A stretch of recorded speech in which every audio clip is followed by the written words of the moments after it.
But just on the money, so extra money is there.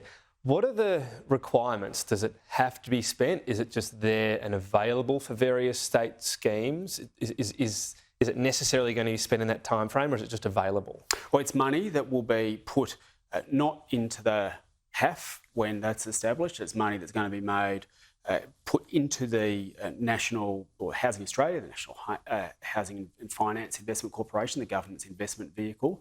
That's going to be there for the states, for the community housing providers to build public and community housing. And the message that we've heard loud and clear from from public and community housing advocates is that there's capacity to build a lot more than what the government has been saying, much more than the $500 million a year.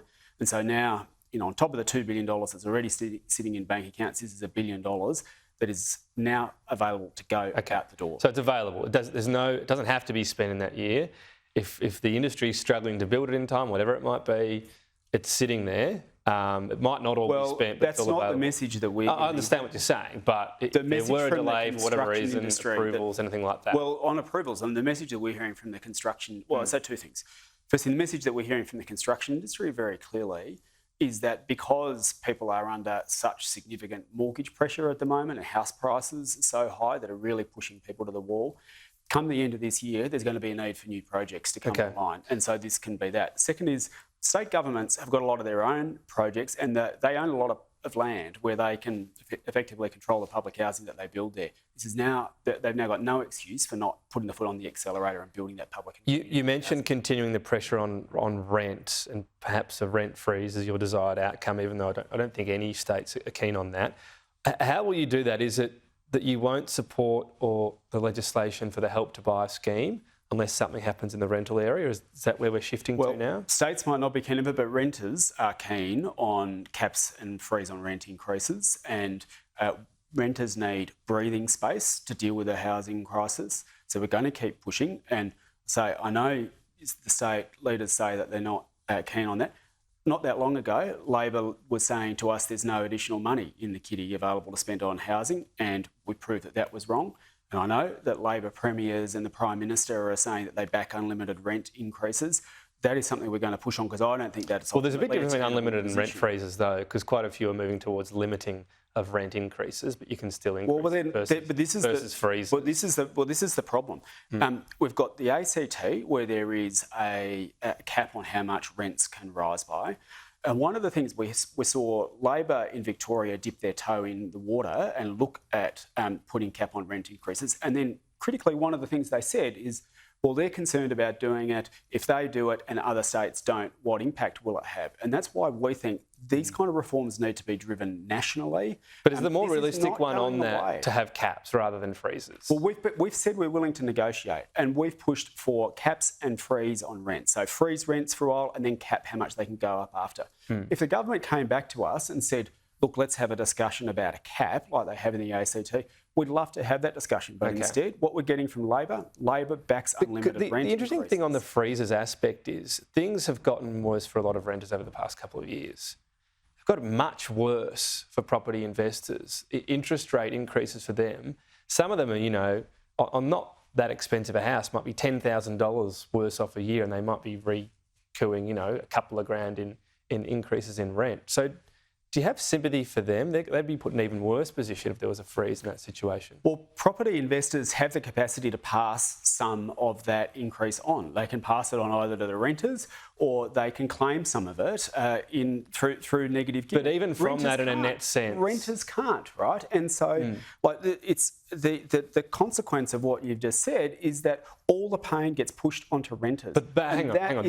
That's not true that all the pain gets passed on, because we're talking about increases on interest rates. When we're talking about 4% of maybe $10,000, $12,000 in interest payments, that can't all be passed on to a renter. There's no one that's copping a rental increase that's that big in the property they live in. At the moment, the pain is being borne predominantly by the third of the country who rents, and there is nothing. What do you base that on when you say more pain? But let's look, because they're the ones who are copying rent increases that many of them can't afford. And there's a third of the country who rents.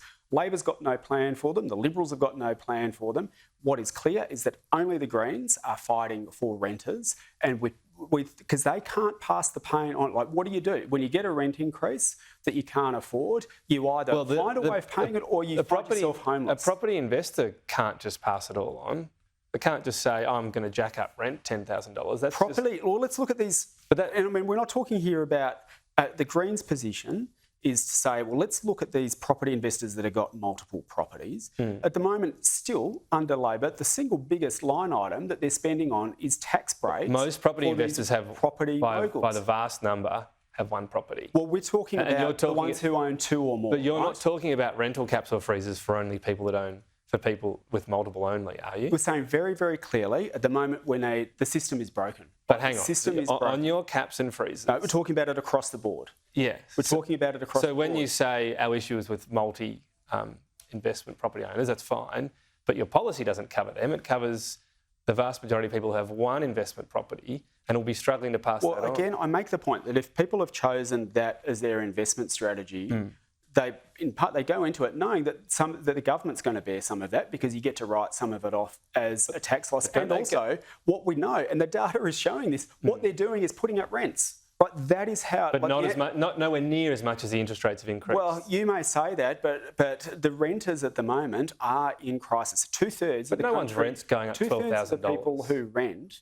Two-thirds of the people who rent are in financial stress at the moment. Right, are in financial stress.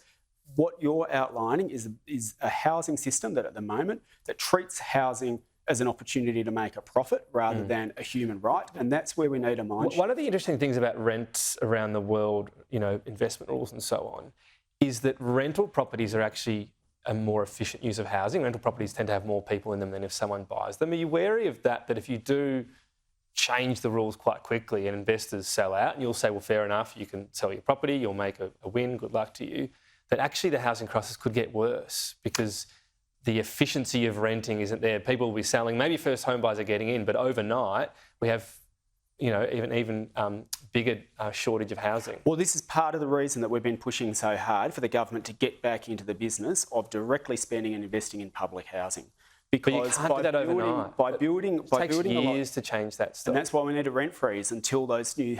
But if you start the rent freeze now, then people might sell overnight, and you've got the shortage before you've got the solution. Well, we're saying we're coming at it two-pronged approach. Let's get government back in the business, taxing the big corporations and using that money to build public and community housing while that stock is coming online.